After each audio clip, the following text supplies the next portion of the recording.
아유, 이게 우리나라 환율 엄청나게 출렁이었잖아요. 그러니까 정치적으로 급변하는 사태도 있고, 근데 보니까 이게 정치가 영향을 너무 많이 끼쳐서, 그러니까 담화문 한번 발표하면 환율이 그냥 쫙 치솟았다가 또 이쪽 반대편에서 뭐 탄핵 어떻게 한다고 그러면 또 쫙 내려갔다가 왔다 갔다 하더라고요. 그래서 지금 정치와 경제 같이 좀 생각해야 되는 국면인데, 또 냉정하게 우리 환율과 주가가 지금 굉장히 좀 많이 출렁이었는데, 이게 안정돼 갈 것인지 앞으로 오를 건지 어떻게 될 건지 고민해봐야 되는 시간, 냉철한 분석과 전망의 시간 가져보겠습니다. 홍순욱 박사님 모시겠습니다. 안녕하세요. 어서 오세요. 네, 안녕하세요. 네.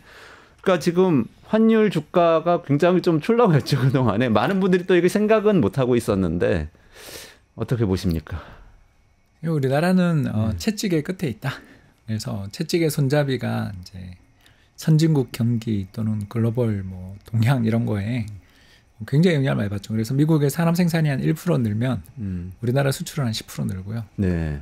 미국의 산업 생산이 한 1% 줄면 우리나라 수출은 한 10% 주는 아, 예, 그런 나라거든요. 아, 그럼 채찍의 손잡이를 미국이 갖고 미국이나 있고, 뭐 유럽이나 네. 일본이 쥐고 있고 우리는 채찍의 끝에 있죠. 아, 그 우리 옆에 중국이 붙어 있고 뭐 그렇습니다. 네, 네. 그러니까 그 수출 보면 네. 한국 수출, 중국 수출 변동성이 네. 어마어마하잖아요. 그렇죠. 네. 네, 그래서 이제 한국, 일본, 뭐 대만 요 정도까지가 채찍의 끝에 있는 이제 공업 네 나라라고 보시면 되겠고요. 네. 한중일에 대만까지. 아, 네, 그런 나라인데 옆에 있는 잠깐 이야기했지만 한중일, 대만 중에 한국만 또 문제가 생기면 네. 예, 딴 나라들은 좋고 이제 우리만 안 좋아지는 더 안 좋아지는 상대적으로 예, 이제 그런 거를 겪게 되는 거죠. 그러니까 공급 사슬망에서 네. 서로 대체 관계이자 경쟁 관계, 보완 관계가 다 작동하는 네 나라가 이제 막 돌아가고 있는 중인데 네. 우리가 브레이크가 걸리니까 이제 지금 최근에 뭐 창신 메모리나 이런 데서 네. 디램 수출 가격 막 인하하면서 공격적으로 나오고 막 그런 뉴스들 보셨잖아요. 네, 네, 네. 이게 다 경쟁 중인데 네. 한국이 이제 내년 사업 계획을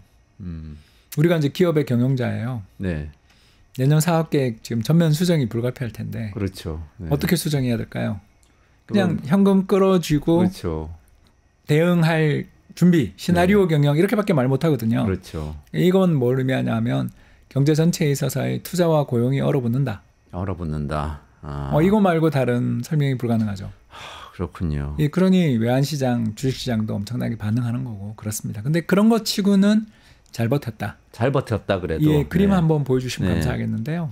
저는 뭐 그림으로 설명하는 게 훨씬 네, 편해가지고. 그러시죠. 환율이죠. 예. 네. 빨간 선이 우리나라 환율, 파란 선이 미국 달러 가치.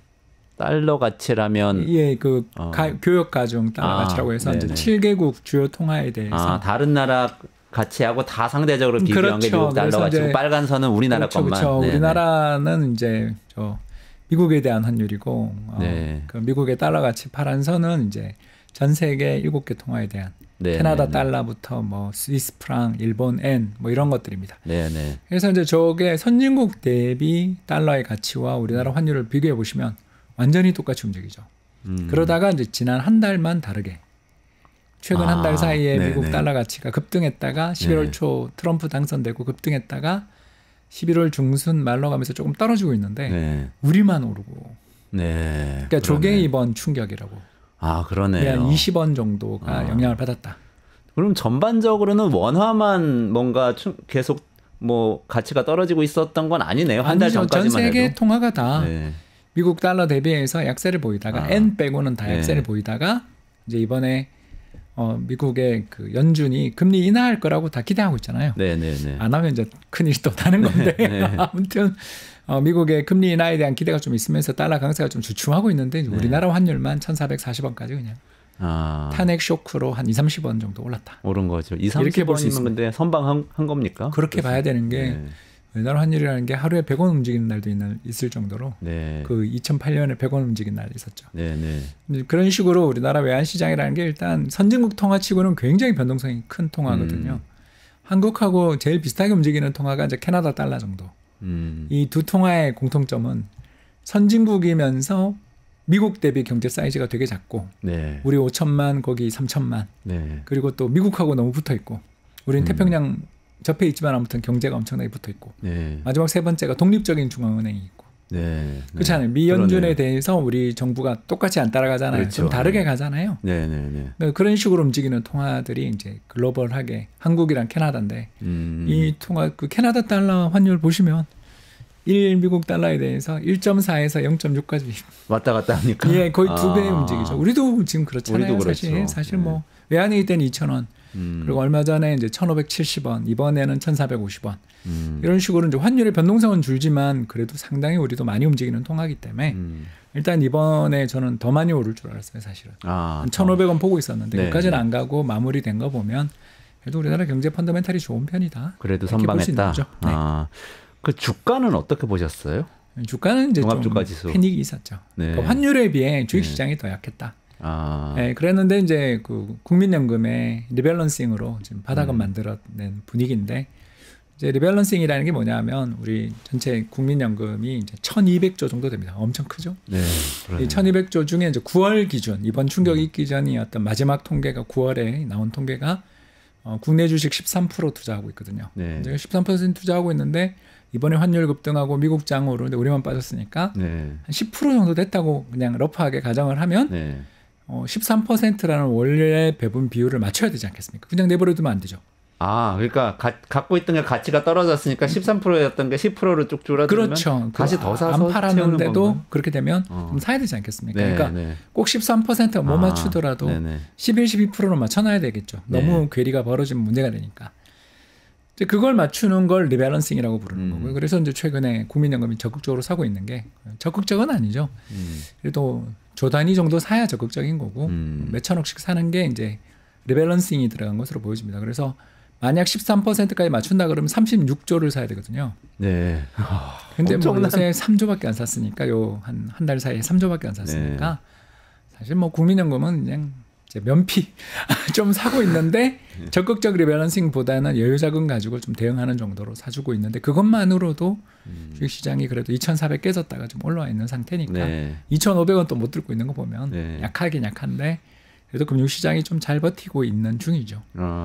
근데 그 과거에도 이런 경우 많이 있었을 거 아닙니까? 국민연금 펀드를 리밸런스 계속 해왔을 거 아닙니까? 과거의 예를 보면 국민연금이 그렇게 해서 나중에 좀 성공적이 됩니까? 그럼요. 그 2008년이 그랬죠. 그래요? 2008년 당시는 뭐 매월 10조 산 달도 있고 그랬어요. 그렇게 해서 이제 2010년, 11년에 계속 팔았죠. 왜냐하면 이제 또 그때 주가가 그때 오르니까. 예, 그렇죠. 그때 890포인트 정말 옛날 일입니다만 종합주가지수 890포인트가 또 2200포인트 가니까 2배 넘게 오르잖아요. 그러니까 또 국민연금은 리밸런싱을 열심히 했으니까 그러니까 저가 매수를 했으니까 또 고가 매도도 잘하죠.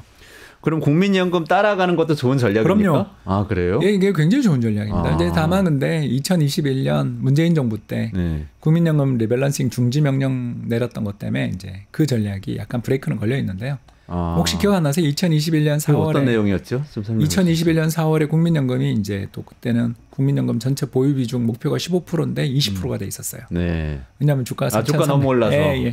그래서 이제 열심히 파니까 갑자기 뭐 정체 모를 그 무슨 주식연대로 기억하는데 그래서 이제 국민연금이 주식 팔아서 주가 못 오른다. 시위를 벌인 거예요. 그래서 전주에서 시위대를 맞았죠. 이제 그때 근데 정부가 중립을 시켰어야 되는데 보건복지부 장관 시켜가지고 국민연금 리밸런싱 그 조건을 바꿨어요. 그래서 못 팔게.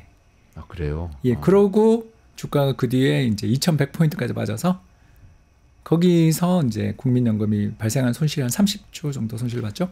그 리밸런싱을 중지시킴으로써 발생한 손실이 20조 이상은 되는 것 같아요. 근데 지금 같은 경우는 그러니까 거꾸로 만약에 그런 조항이 그대로 있었으면 지금 더 공격적으로 샀겠네요. 사실은 싸게 사서 비싸게 파는 게 이게 장기 투자자들한테는 제일 좋은 건데. 네, 그렇죠? 그래서 제가 역대 정부를 다 싫어합니다.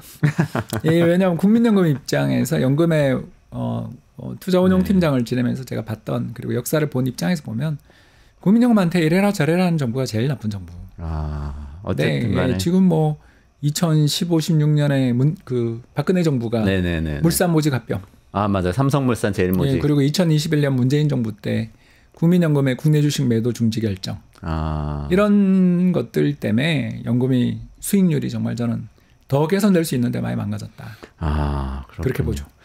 근데 어쨌든 지금 저가 매수가 성공을 하려면 우리 펀더멘탈이 괜찮아야 되잖아요. 네, 그 부분 어떻게 보시는지 좀 궁금합니다. 펀더멘탈은 굉장히 좋죠. 아, 그래요? 신삼조가 왔죠. 근데 우리 많은 분들이 또 생각하는 게 예전에 박근혜 정부 때 어쨌든 그때도 정치적 격변이었으니까 많이 언론에서 비교를 하고 있는데요. 그때는 우리가 반도체 호황도 있고 중국도 그땐 괜찮았고 그런데 지금은 반도체도 우리 좀 AI 시대에 밀리고 있고 중국도 경기가 안 좋은 것 같고 그래서 그때랑 다른 거 아니야 이런 생각들 많이 하시는 것 같아요. 예, 근데 이제 교육 조건이 좋죠. 교육 조건에 대해서 설명을 이제 좀 네. 그림과 함께 설명을 좀 드릴 수 있으면 좋겠는데요. 네네. 경제 성장률과 교육 조건 배열. 예, 빨간 선이 이제 교육 조건인데요. 이제 교육 조건이 뭐냐면 우리가 반도체 한 박스를 팔아서 원유 한 드럼을 수입하고 있어요. 이해되시죠? 그러니까 이제 이렇게 살고 있었어요. 그런데 갑자기 국제 유가가 폭락해가지고 반도체 한 박스 팔아서 원유 2드럼을 살 수 있게 됐어요. 네. 자, 그럼 우리는 2배 잘 살게 된 거죠. 좋아진 거네요. 예, 그렇죠. 그러면 저 그림에서 빨간 선이 바로 그 변화를 측정한 것입니다. 아. 그리고 그 교육 조건의 변화가 오른쪽으로 좀 제가 그러니까 올라가면 좋아지는 겁니까? 예, 교육 그렇죠. 조건이? 올라가면 네. 성장률이 올라가죠. 네. 아, 경제 성장률하고 딱 맞붙어 있네요. 예, 맞붙어 있죠. 그러니까 최근에 나타나고 있는 우리나라의 성장률 둔화는 윤석열 정부의 경제 정책 실패가 가져온 성장률의 둔화인 거고 그걸 제외하고 보면 우리 경제 펀더멘탈은 되게 좋은 거죠. 그러니까 저는 우리나라가 특히 추 장관 시절에 네. 굉장히 큰 정책적인 실수를 추경호 장관 때 시절에 기재부 장관 할 때 왜요? 엄청난 실수를 했다고 생각하는데 이제 그게 바로 뭐냐면 수출이 안 좋을 때는 항상 우리나라 정부는 재정을 씁니다. 반대로 수출이 좋을 때는 재정을 긴축하고. 아, 수출하고 그게 연관돼 있네요. 그렇죠. 내수가 아니고. 아니 그게 이제 마찬가지죠. 왜냐하면 정부 정책은 결국 내수 경기를 좌우하니까. 네네네. 그림 다음 그림 보여주시면 감사하겠습니다. 네, 수출 증가율과 정부 소비 증가율을 보면요. 빨간 선이 이제 정부 소비 증가율이고요. 파란 선이 한국 수출 증가율입니다. 예, 완전 역관계가 뚜렷하죠. 특히 그러네요. 제일 뛰어난 정부는 MB 정부. 그러니까 MB 정부가 예, 정확하게 반대로 딱 하네. 저희 글로벌 금융위기 시기이기도 하죠. 예, 뭐 또 운이 좋았던 게 4대강. 그렇게 이제 한반도 대운하하고 싶던 차에 불황이 오니까 그때 이제 수자원공사 등등을 동원해서 이렇게 공기업 동원해서 재정을 썼죠. 네. 이제 그런 일들이 있어서 그러니까 운이라고도 볼 수 있지만 아무튼 우리는 운이든 뭐든 결과로 판단할 수밖에 없으니까 우리나라 역대 정부 중에 경제정책은 MB 정부가 제일 잘했다라는 걸 저기서 볼 수 있고요. 그 다음으로 이제 가다 보면 또 2017, 18년 이 그림이 나오면 안 되는데 빨간 선이 이제 정부 소비 지출이 또 늘어난 시기가 2015, 16년 보시면 한국 수출이 저때 이제 국제유가 폭락하고 특히 조선업 대불황 조선업 대불황 때 저 빨간 선을 올려서 저때가 이제 초이노믹스 때예요. 그때 해운업도 뭐 막 해체되고 그랬던 데 아닙니까? 그렇습니다. 한진해운은 정말 그렇게 날리면 안 되는 건데 아무튼 뭐 이제 역대 정부들 중에 지금 이야기를 하는 거니까요. 그리고 다시 그림 또 보여주시면 다시 그래프 보여주세요. 그 다음 시기가 아마 코로나 시기 나오나요? 코로나 때 또 문재인 정부 저때 잘했죠. 정부 소비를 크게 늘렸습니다. 쫙 이렇게. 자, 그랬는데 2021년까지는 이제 문재인 정부, 22년부터가 이제 윤석열 정부인데 이상하지 않아요? 수출이 뭐 비리비리한데 우리나라 수출 증가율이 지출이 21, 22, 23 계속 마이너스 가다가 이제 올해야 조금 플러스 나는. 그러니까 저게 2023년 수출 떨어진 걸로 따지면 거의 코로나 때보다는 만큼은 아니지만 거의 거기에 준할 정도로 많이 떨어졌는데 재정은 안 풀었네요. 그때가 이제 추경호 장관이니까. 그래 딱 그때 문제가 생겼군요. 그러면 그 후과를 지금 보고 있다 이렇게 볼 수도 있는 건가요? 그러니까 윤 정부가 이렇게 된 게 저는 죄송합니다만 2023년, 24년 그리고 25년 내년 예산안까지 3년 연속 예산안을 긴축적으로 그러니까 망가뜨린 거죠. 근데 그렇게 생각하면은 지금 사실 또 지금 굉장히 안 좋은 지표가 계속 나오잖아요. 수출과 관련해서도. 그러면 지금 재정을 많이 늘렸어야 되는데 지금도 늘리지 않고 있는 건데. 그럼 내년 예산안이 2.5% 늘었는데 우리나라가 1, 3분기 성장률이 1.5 그리고 소비자 물가가 1.5잖아요. 그럼 3% 성장하잖아요. 지금. 3% 성장하는데 조세 지출, 정부 세출 증가율이 2.5%예요. 죄송합니다만 제가 이제 경제 분석가로서 특히 이런 현업과 관련되거나 연금에 있거나 뭐 또는 은행에서 딜링룸 일을 하면서 이렇게 일을 쭉 하다 보면 이게 정부가 이 일을 하는 게 도저히 이해가 안 될 때가 가끔씩 있거든요. 네. 그게 이번 22년에 만든 23년, 24년 뭐 이 예산안, 네. 내년 예산안까지 보면 죄송합니다만 관료들한테 넘어간 거 아닌가. 그러니까 윤 정부가 네.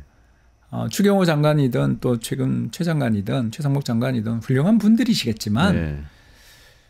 뭐랄까요, 그 정책을 보면 우리나라가 국가 부채 문제로 나라 망한다 뭐 이런 또는 너무 그 앞에 부채를 많이 썼기 때문에 이제 긴축을 해야 된다라는 거에 너무 이제 시장 상황이나 경제 상황을 전혀 보지 않은 상태로 네, 네. 그냥 그걸 그대로 받아들인 결과가 이 실패로 나온 거 아닌가. 그래서 참으로 보면 되게 그 기조는 알겠지만 죄송합니다만 좀 그 현실을 너무 안 보는 뭐 귀를 막고 있었던 거 아닌가. 근데 앞서의 그런 우리 코로나 때 대처한 거나 뭐 또 글로벌 금융위기 때 대처한 거 이런 거 보면은 기획재정부의 관료들도 그런 것들은 알고는 있는 거 아닙니까? 말을 못하는 거 아닙니까? 위가 누구냐가 중요한 거 아니겠어요? 그러니까요. 그래서 저는 관료에게 꼭 책임을 물어야 되나라고 하면 결국 부총리. 네. 그 두 분 다 기재부 출신이신데. 그렇죠. 네. 그러니까 결국 저는 위에 정책 라인에 그러니까 정치인이잖아요. 장관부터가 그렇죠. 정치인이니까. 그렇죠. 네.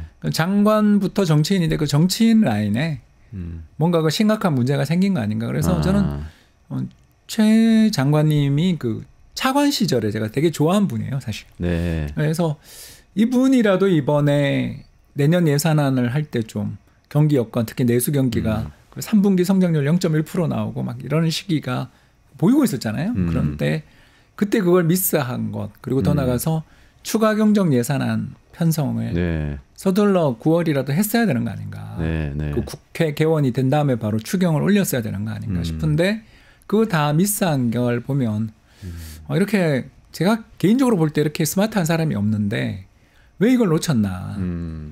결국 뭔가 커뮤니케이션의 미스라든가 그 내에서 재정 긴축을 해야 된다라는 건 건드릴 수 없는 뭐가가 돼 있었던 게 네네. 이번에 이 사태까지 온 거 아닌가 그런 생각을 갖게 됩니다. 근데 우리 경제 체질 자체는 괜찮습니까? 이게 뭐 세계에서 정부 재정 정책 부분 빼고 나면 이게 세계 톱 레벨이죠. 우리보다 잘하는 나라가 10나라가 안 되는.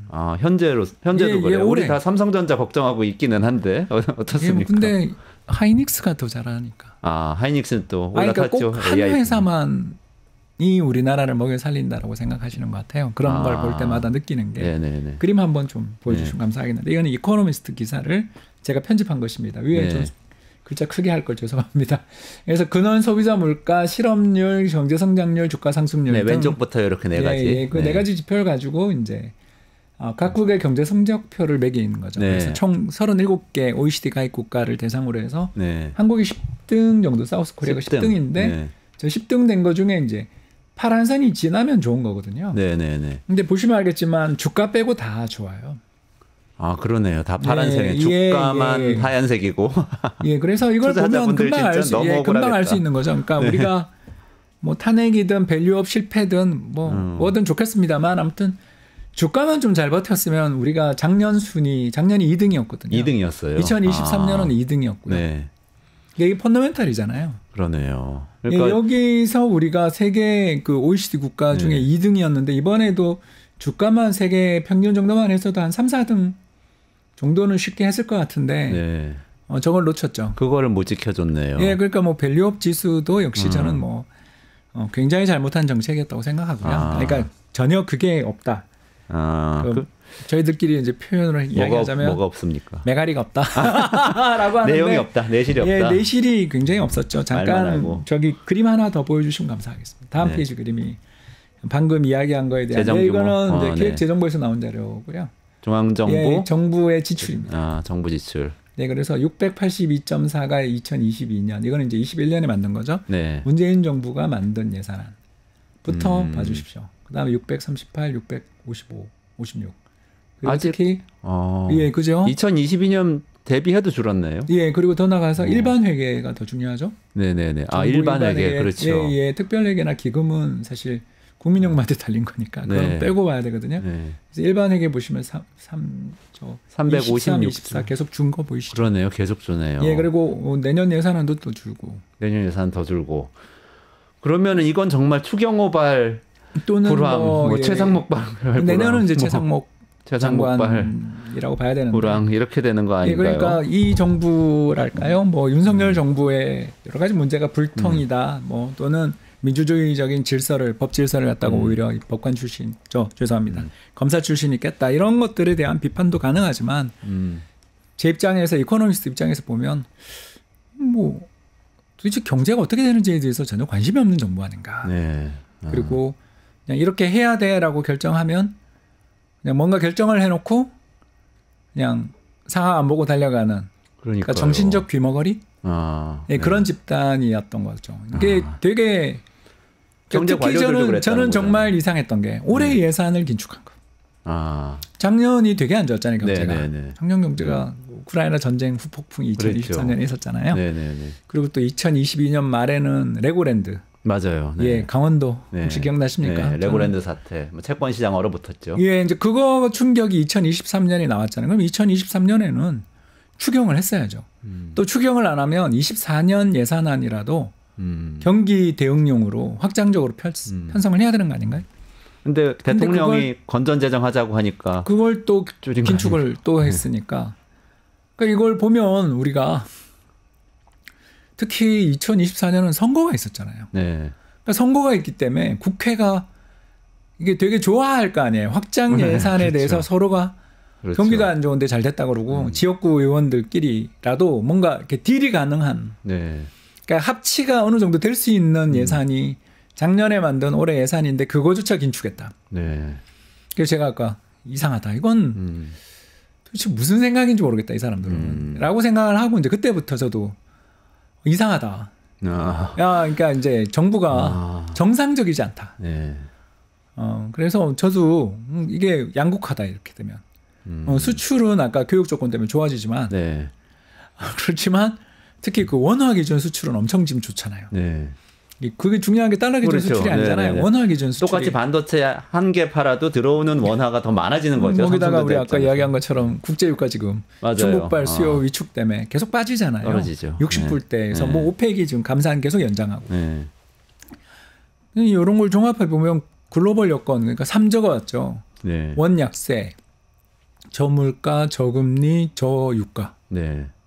4저가 왔는데 이 좋은 조건에서 미국 성장률 막 2% 중반 찍고 있는데 일본조차 잘 나가는데 금리 인상하겠다고 그러는데 우리만 안 돼 그러고 특히 그 프로젝트 파이낸싱 문제들이 터지면서 태원그룹부터 시작해서 수많은 각 그룹들의 자금난 이야기가 계속 나오고 있는데 정부가 계속 브레이크만 거는 그렇게 했으니 그러니까 왜 자기 복을 제 발로 걷어차는지를 보면서 계속 이해가 안 되는. 그러니까 이 민주주의의 위기 이 부분 빼더라도 상당히 비정상적이었다. 이런 이 느낌이 있었다는 경제 정책만 보더라도 그런 비정상적이다. 비정상적이다.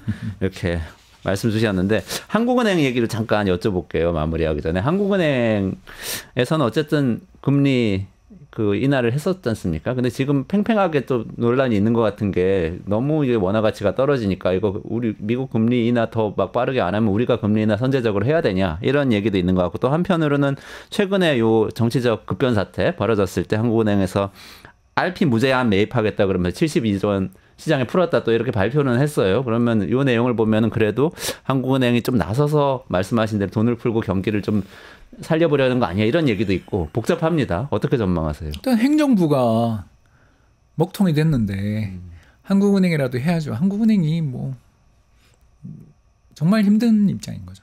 저는 한국은행 총재님이 훌륭한 분이라고 생각하는 게 계속 그 부동산 이야기나 유동성 문제나 이런 거 부채 문제 이런 걸 잘 이야기하시지만 금리 정책은 보면 그냥 경제 환경 맞춰서 딱 하시는 그 그림 한번 보여주시면 감사하겠는데 빨간 선이 우리나라 정책금리 파란 선이 소비자 물가거든요. 보시면 알겠지만 우리나라 물가가 엄청나게 떨어지고 있어요. 그러네요. 그래서 환율이 이 정도 환율인데 저 물가라는 건 적어도 물가 당국인 한국은행은 되게 잘한. 그러네요. 환율이 높으면 우리가 수입할 때 비싸게 사와야 되니까 사실 물가가 올라야 하는데. 교육 조건이 개선된 탓이 더 크지만 그래도 잘하고 계시는 거죠. 그러니까 이제 내수 경기가 안 좋아서 또 외식 물가 요새 안정되거나 떨어지고 있는 이야기 들으셨을 겁니다. 요즘 뭐 식당 갔는데 가격 인상하는 거 보신 적 없잖아요. 그렇죠. 지금은 달라졌죠, 분위기가. 예, 그러니까 그만큼 경기가 안 좋으니까 물가가 안정된 측면도 있지만 아무튼 한국은행이 적기 금리 인상해서 잘 잡은 것도 칭찬을 해야 되는 거고. 저 차트, 저 그림대로라면 뭐 한국은행은 2번 정도는 더 인하해야 되는 상황으로 보여지고요. 그래서 저는 뭐 일단 지금 우리 행정부가 아까 뭐 계속 탄핵부터 시작해서 이제 각종 법안 이야기 하시는데 저는 그럴 때가 아니라 추가 경정 예산 편성하자. 추경 예산. 지금 당장 그 예산안은 그 기재부에서 짠 거에 대해서 가감밖에 못해요, 국회가. 그렇죠. 예산안을 짜는 권리가 국회에 없죠, 우리나라. 그렇죠. 기재부에 있어요. 그래서 그 예산안 자체를 결정하는 건 행정부가 결정하기 때문에 행정부가 긴축으로 들고 왔기 때문에 국회에서는 몇천억, 몇 조 깎는 정도밖에 안 된다고요. 그렇기 때문에 그 주어진 조건에서 국회가 할 수 있는 일은 쪽지 예산 왔다 갔다 하는 거 말고는 없단 말이에요. 그렇죠. 그러면 맞아요. 저는 내년에 추경을 하자. 그런 게 지금 더 급하지 않냐. 그러니까 탄핵 심판하고 뭐 이런 와중이라도 사실 추경 예산 편성할 수 있죠. 같이 하면 되죠. 국회하고 정부가 합의만 되면 할 수 있는 거죠. 뭐 합의도 당장. 필요 없죠. 지금 정부가 없는데 제가 이걸 거부권 행사하지는 않을 것 같다. 그렇죠. 지금 경제가 내수가 아까도 이야기했지만 기업들이 내년 사업 계획이 시계 제로인데 여기서 경기를 부양하겠다라는 당국이 나오는 걸 그걸 거부권 행사한다 상상하기 어렵고 만약 그런다면 그 사람도 탄핵해야 된다고 보는 거고. 그렇죠. 네, 맞습니다. 그러면 지금 어쨌든 한은금통위에서 11월 달에 3%로 기준금리 인하한 거죠. 그리고 1월에 금통위 열리죠, 이제. 그럼 1월에 또 금리 인하할 걸로 전망하세요? 저는 해야 한다. 그러면 예컨대 뭐 2.75% 정도로. 아니 뭐 2.5로 바로 가도 할 수도 있고. 바로 어쨌든 금리 인하해서 경제 살려야 된다. 그리고 또 한편으로는 정부 국회 지금이라도 논의 시작해서 추경 예산 추가로 편성해서 내년 예산안이 제가 봤을 때 엉망이니까 이거 빨리 예산안 보완해서 증액해야 한다. 그러면 좀 살아날 것 같다는 말씀이시죠? 펀더멘털 좋기 교육 조건이 때문에. 좋으니까. 이게 교육 조건이 좋아지고 한 1년 있다 성장률이 올라가니까 뭐 그런 측면에서는 지금 사실 신삼조가 왔는데 요 적기를 좀 잘 살릴 수 있는 다음 정부에 또 공이 되잖아요. 저는 그 말씀도 좀 드리고 싶습니다. 그러면 미국장에 관심 갖는 것보다는 한국장에 관심을 갖는 게 더 좋은 시기입니까? 뭐 저는 일단 샀습니다. 그래서 한국장에 투자하셨다. 알겠습니다. 여기까지 좀 말씀 듣고요. 유튜브 구독하고 실시간 채팅과 댓글을 남기시면 매일매일 7,000TTCO를 드립니다. 참여 방법은 통통물 어플을 다운로드하고 회원가입과 로그인을 해주세요. 마이페이지에서 나의 회원 고유 번호를 복사해주세요. 유튜브 구독 후 실시간 채팅이나 댓글창에 고유 번호를 한 번만 입력하면 준비 끝! 지금 유튜브 채팅과 댓글 쓰기 참여하고 7,000TTCO 받아가세요.